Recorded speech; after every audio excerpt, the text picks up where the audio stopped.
Salut à toi et bienvenue dans la communauté Kuleana. Alors aujourd'hui je suis au bord du lac Atitlan au Guatemala et je voudrais parler de breathwork, une technique de respiration qui est à peu de choses près quasiment inconnue et pourtant diablement efficace. Ça mériterait d'être énormément plus connu que ce que c'est connu à l'heure actuelle. Donc j'ai en témoigné et puis expliquer un peu comment ça marche dans cette vidéo.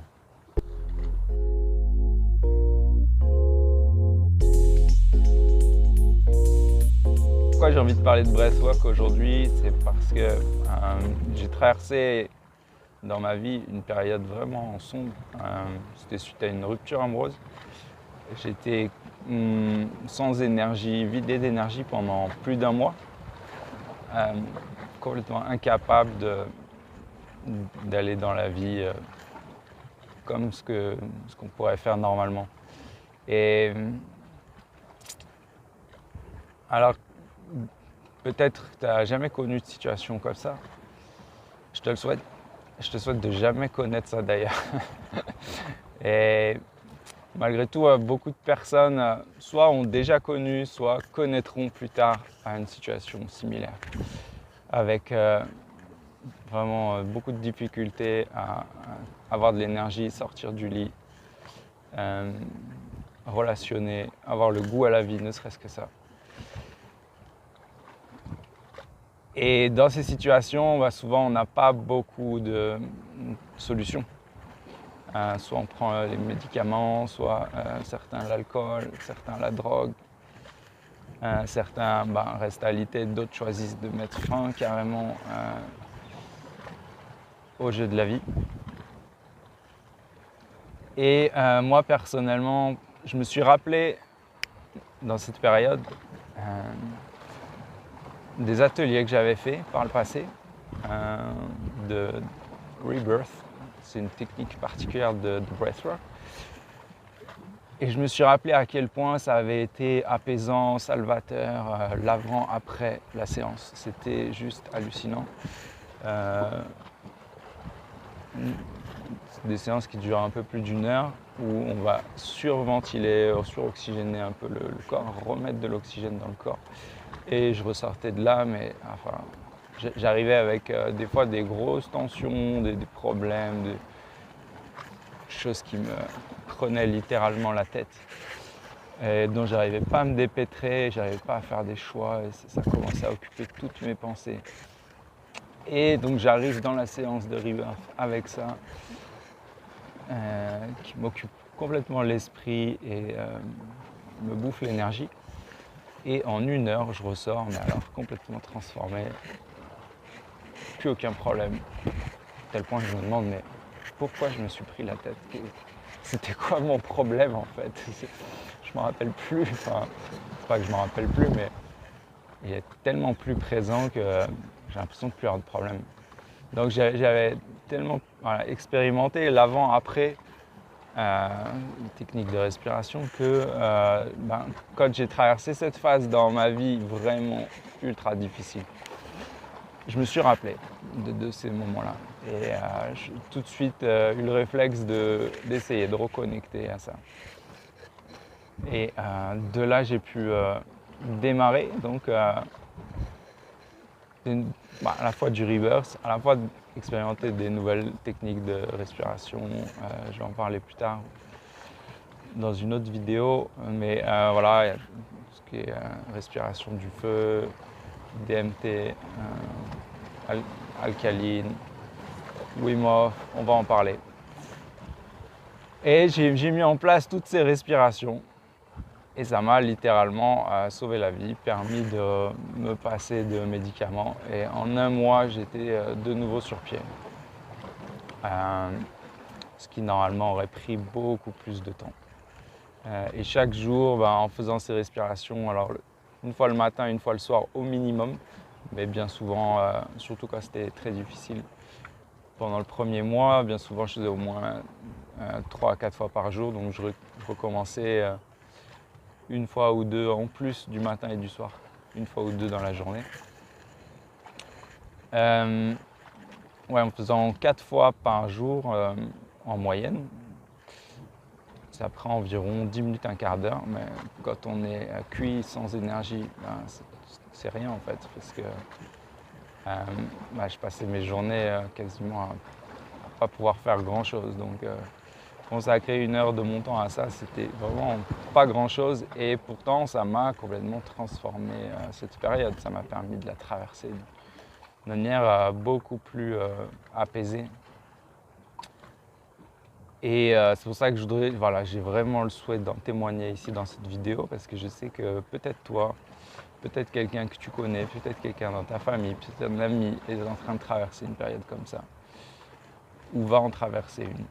Et si tu entends ce témoignage que je suis en train de faire, peut-être tu vas avoir le réflexe d'essayer les techniques de respiration, ou de conseiller peut-être d'essayer à la personne qui va traverser ça. Et peut-être ça va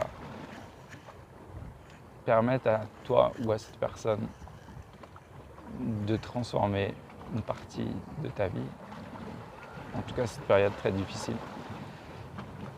Et peut-être ça va éviter à certains d'éviter d'avoir à penser, avoir des pensées vraiment noires, à penser à arrêter le jeu de la vie. Personnellement, moi c'était mon cas.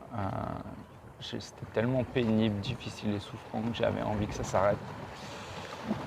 Et grâce aux techniques de respiration, j'ai été beaucoup moins en contact avec ce sentiment. J'ai beaucoup plus envisagé que ça allait passer. Et apaiser ce qui était tellement insupportable que j'avais envie que ça s'arrête. Alors je vais faire un petit peu de théorie et expliquer pourquoi ça fonctionne, les techniques de respiration, comment ça marche et qu'est-ce qui fait que on peut comme ça ressentir une telle différence entre avant et après. Alors, il faut se rappeler qu'on est, avant d'être des humains avec un néocortex, évolué dans l'échelle de l'évolution animale, qu'on est avant tout des animaux, et qu'on a, au-delà de ce néocortex, deux autres parties du cerveau qui complètement nous dirigent quand elles s'activent. C'est-à-dire que le cerveau limbique qui gère toute la partie des émotions, et surtout le cerveau reptilien. Alors je vais rappeler un tout petit peu comment ça marche, mais quand tu mets ta main sur une plaque électrique par exemple qui est brûlante, clairement tu ne prends pas le temps de réfléchir pendant 1, 2, 3 secondes. Est-ce qu'il faut que j'enlève ma main? Est-ce que c'est trop brûlant? Est-ce que je vais me faire mal? Non, ça se fait tout seul. La main se retire en 1/10 de seconde. Et ça, c'est parce qu'on a des systèmes nerveux qui sont gérés de manière autonome par notre cerveau, par le corps en fait. Et qui ne passent pas du tout par notre partie consciente, notre volonté. C'est complètement autonome. Et donc, on a principalement deux systèmes nerveux autonomes. Le sympathique, qui s'appelle sympathique, mais que je ne trouve pas si sympathique que ça. Et qui, lui, gère tout ce qu'on appelle en anglais « fight and flight », c'est-à-dire typiquement en cas de situation où on se sent agressé, le système émotionnel se met en marche tout seul pour pouvoir se défendre, soit se défendre, fight, soit fuir, flight, soit éventuellement faire le mort, littéralement. On voit tous les animaux qui sont face à un prédateur, pareil, ils ne prennent pas le temps de réfléchir et ils font le mort, en fait. Et nous, on a aussi dans notre système nerveux cette partie-là qui est précablée.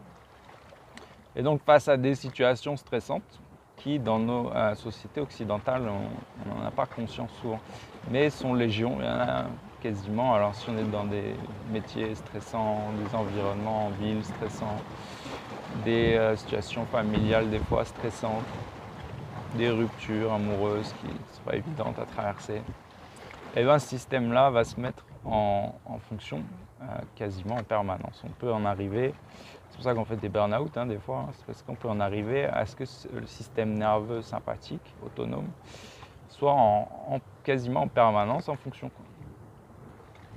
Donc Et le pire dans tout ça, c'est que comme ça devient souvent une habitude, ça, petit à petit, jour après jour, pas à pas. Donc on s'en rend en général pas compte.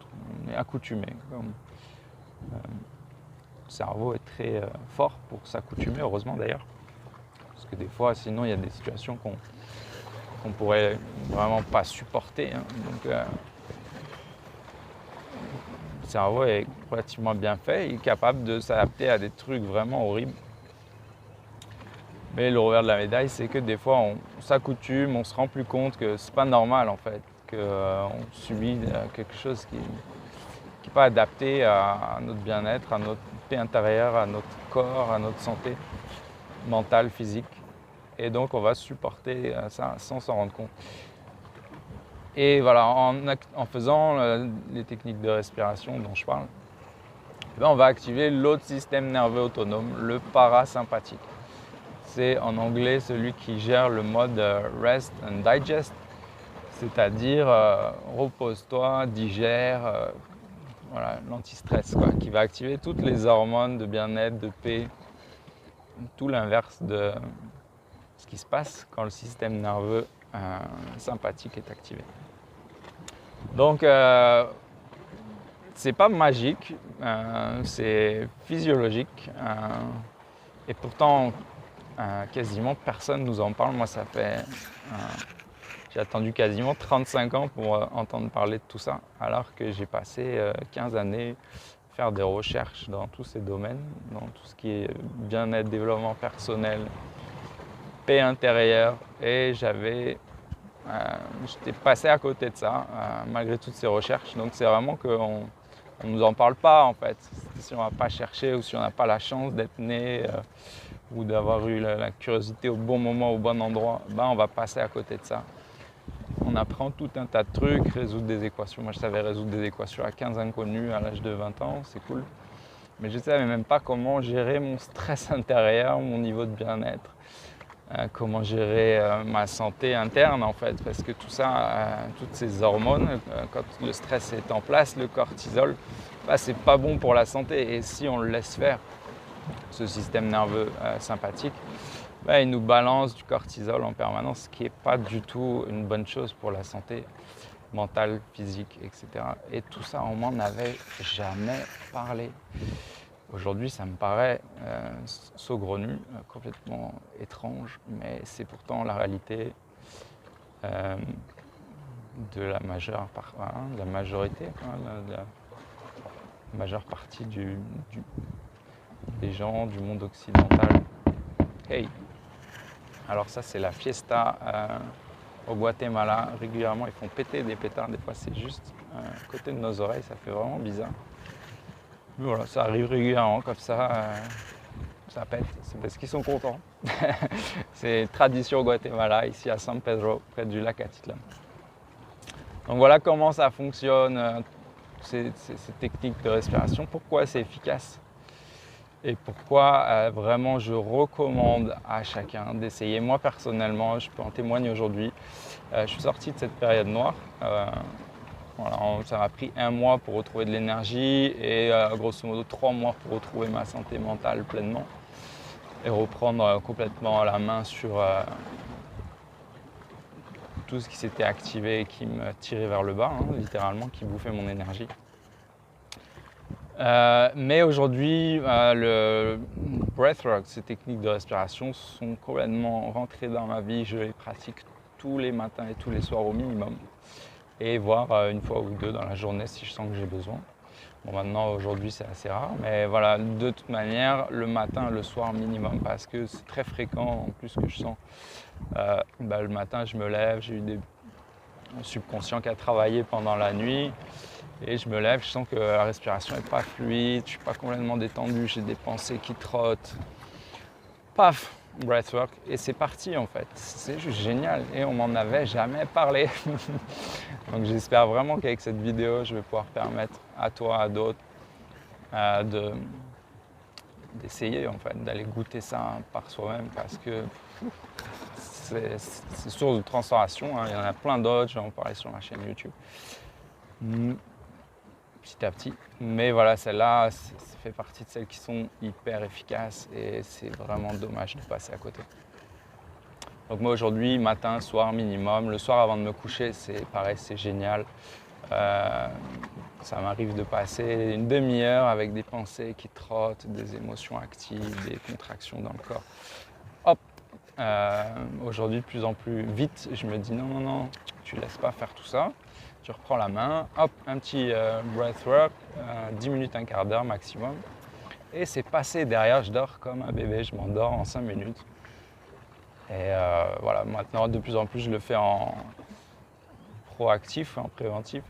Donc au moment de me coucher, j'arrive à sentir, oui, là t'es pas complètement en paix, donc t'attends même pas une demi-heure, tourner en rond dans le lit. Avec tout ça, tu le fais tout de suite en fait, Eric. Tu te couches et tu démarres une session, 10 minutes. Et voilà, à chaque fois ça marche, derrière je m'endors, pouf, dans les minutes qui suivent, c'est juste génial.